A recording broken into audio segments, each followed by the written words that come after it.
Welcome to Bible Story with 𝐏𝐵𝐻𝐸. In the dawn of time, after the great waters had receded and the covenant of the rainbow was etched upon the clouds, humanity was one. From the mountains of Ararat, a single family, the sons of Noah, began to replenish the earth.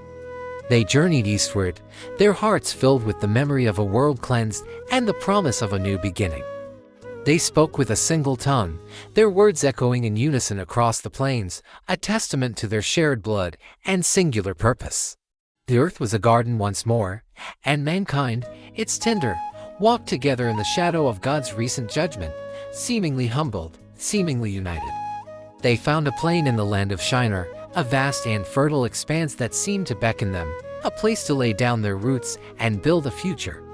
Here, the soil was rich, the rivers flowed with life, and the sky stretched out like a boundless canvas. It was a land of promise, a place where a great civilization could rise from the mud and clay.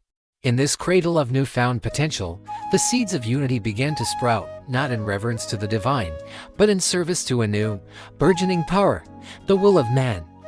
A murmur, at first a whisper, then a chorus, rose from the people. "Come," they said one to another, their voices alight with a new and dangerous fire, "let us make brick and burn them thoroughly." They had brick for stone, and bitumen for mortar, the very tools of creation now in their own hands. The earth itself seemed to offer its substance for their grand design. They molded the clay, shaping it with human hands, and hardened it with fire, a process of creation that mimicked the divine. With these man-made stones, they laid a foundation, not for a humble altar of worship, but for a monument to their own ingenuity. A city began to rise from the plains of Shinar, its walls thick and its houses strong, a bastion of human cooperation and strength. It was a city born not of divine command, but of human consensus, a testament to what they could achieve when they stood together, shoulder to shoulder, their minds and hearts as one. But the city was not the pinnacle of their ambition. It was merely the stage for a far greater spectacle. "Come," they declared, their voices swelling with a pride that reached for the heavens. "Let us build ourselves a city and a tower with its top in the heavens, and let us make a name for ourselves, lest we be dispersed over the face of the whole earth." This was not a plea for guidance or a song of praise. It was a declaration of independence, a defiant cry against the divine mandate to be fruitful and multiply and fill the earth. They sought to consolidate their power, to create a central point of human authority that would rival the heavens, to forge a name for themselves written not in the book of life, but in stone and mortar. The tower was their creed. It was the physical manifestation of their desire to ascend, not in spirit, but in flesh. Each brick laid was a step away from the humility of the flood. Each layer of bitumen was a seal against the memory of their frailty. They sought to reach the heavens, not to commune with God, but to sit beside Him, to be as gods themselves, arbiters of their own destiny. The structure grew, a dark finger pointing accusingly at the sky, a monument to the unyielding pride that festered in the heart of man. They toiled day and night, their unified language a powerful tool, allowing for perfect coordination, their shared goal a potent fuel for their relentless labor. The tower climbed higher, a man-made mountain on the flat plain, a beacon of human achievement that cast a long and arrogant shadow.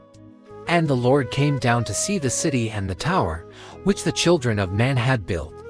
He descended from the celestial throne, not with the fire of wrath, but with the quiet solemnity of a creator observing his creation. He saw the city, a testament to their skill. He saw the tower, an altar to their pride. He heard their singular language, the very gift that enabled their unity, now twisted into a tool of rebellion. He saw not just the brick and mortar but the very heart of their endeavor, the fear of being scattered, and the prideful desire to make a name for themselves, a name separate from the one He had given them. In the divine council, a profound sadness fell. "Behold," the Lord said, His voice the sound of many waters, yet filled with a deep and resonant sorrow. "The people are one, and they have all one language. And this is only the beginning of what they will do. And now nothing that they propose to do will be impossible for them." He saw the trajectory of their ambition, a path leading not to glory, but to self-destructs. Their unity, born of pride, would only empower them to commit greater acts of defiance. If they could challenge the heavens now, what hubris would they attempt next? The perfect unity that allowed them to build the tower was a double-edged sword, capable of creating wonders, but also of orchestrating their own downfall. God's judgment was not one of destruction, but of division. It was not a flood to wash away the wicked, but a scattering to preserve them from their own folly. "Come," he said, "let us go down and there confuse their language, so that they may not understand one another's speech." It was an act of divine surgery, a precise and necessary intervention to cure the sickness of pride that had infected the whole body of humanity. It was an act of mercy, disguised as a curse. He would not destroy the work of their hands, but the very foundation of their rebellion, their ability to conspire as one.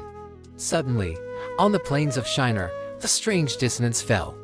A mason, calling for more mortar, was met with a blank stare. A carpenter, directing his apprentice, heard only a jumble of alien sounds.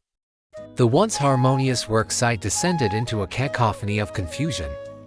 The word for brick in one man's mouth was the word for water in another's. Orders became arguments, instructions became insults. Frustration mounted, turning quickly to suspicion, then to anger. Brother looked at brother and saw a stranger. The cohesive, singular mind of the people shattered into 1,000 competing fragments. The work on the tower ceased. The grand project, once a symbol of their unity, now stood as a monument to their division. Hands that had worked together now gestured in frantic, misunderstood pleas.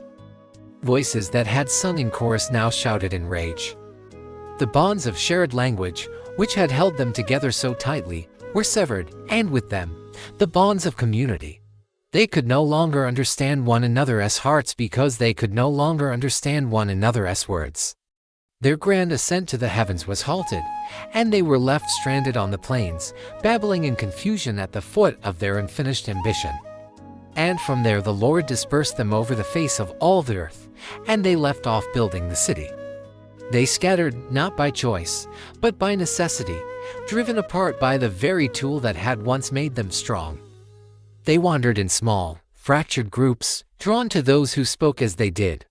New tribes were formed, new nations were born, each with its own tongue, its own culture, its own memory of a time when they were one. The city was left to the winds, and the tower, its top still far from the heavens, was given a new name, Babel. For there the Lord confused the language of all the earth. It stood as a silent, decaying testament to the pride that divided nations, a rune that whispered a timeless warning through the ages. Thus, the great scattering began. Humanity, once a single river, was broken into countless streams, flowing in different directions to fill the earth as was first intended. The dream of a man-made unity was shattered, replaced by a divine and mysterious providence. The tower, a symbol of human pride reaching for heaven, became the very reason for their earthly division. Yet, in this scattering, a new story began. A story of nations and tons, of cultures and peoples, each on their own journey, each under the sovereign gaze of God. The story of Babel is not merely an end, but a new beginning, a solemn reminder that the path to true unity is not found in ascending to the heavens on towers of our own making, but in humbly receiving the word that comes down from above. A word that would one day come not to confuse, but to unite all the tribes of the earth in a new and everlasting covenant. Thanks for watching, and don't forget to subscribe.